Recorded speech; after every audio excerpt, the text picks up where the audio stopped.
এইভাবে জোরদার হতো না এবং আমরা সঠিক জায়গায় পৌঁছাতে পারতাম না। দেশের প্রায় 92% আমদানি রপ্তানি কার্যক্রম এই বন্দরের মাধ্যমে পরিচালিত। এই টার্মিনালগুলো দীর্ঘদিন ধরে দেশীয় দক্ষতায় পরিচালিত হয়ে আসছে। বন্দর, জ্বালানি ও অবকাঠামো খাতে বিদেশি নিয়ন্ত্রণের ঝুঁকির বিষয়টি তুলে ধরা হয়েছে। একই স্থলে বাংলাদেশের নৌবাহিনীর প্রধান কার্যালয় বাংলাদেশ পেট্রোলিয়াম।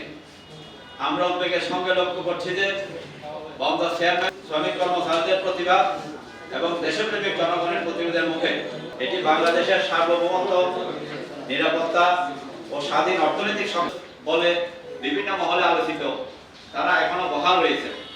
গত কৃষি কর্পোরেশনের হাতে তুলে দেওয়া জাতীয় স্বার্থবিরোধী সিদ্ধান্ত উল্লেখ্য, জিসিবি ওভারফ্লো ইয়ার সহ চট্টগ্রাম বন্দরের প্রায় সব প্রিয় সাংবাদিক বন্ধুগণ, আজকের এই সাংবাদিক সম্মেলনে বর্তমান নির্বাচিত সরকারের প্রধানমন্ত্রী সহ সরকারের উচ্চ পর্যায়ের সঙ্গে সাক্ষাৎ করে আমাদের উদ্বেগ, তথ্য ও প্রস্তাব সরাসরি উপস্থাপন করতে চাই। চট্টগ্রাম শ্রমিক কর্মচারী ঐক্য পরিষদের পক্ষ থেকে আমরা প্রধানমন্ত্রীর সঙ্গে জরুরি সাক্ষাতের আবেদন জানাচ্ছি, যাতে জাতীয় স্বার্থ সংশ্লিষ্ট এই গুরুত্বপূর্ণ বিষয়ে শ্রমিক কর্মচারীদের বক্তব্য সরকার সরাসরি শুনতে পারেন।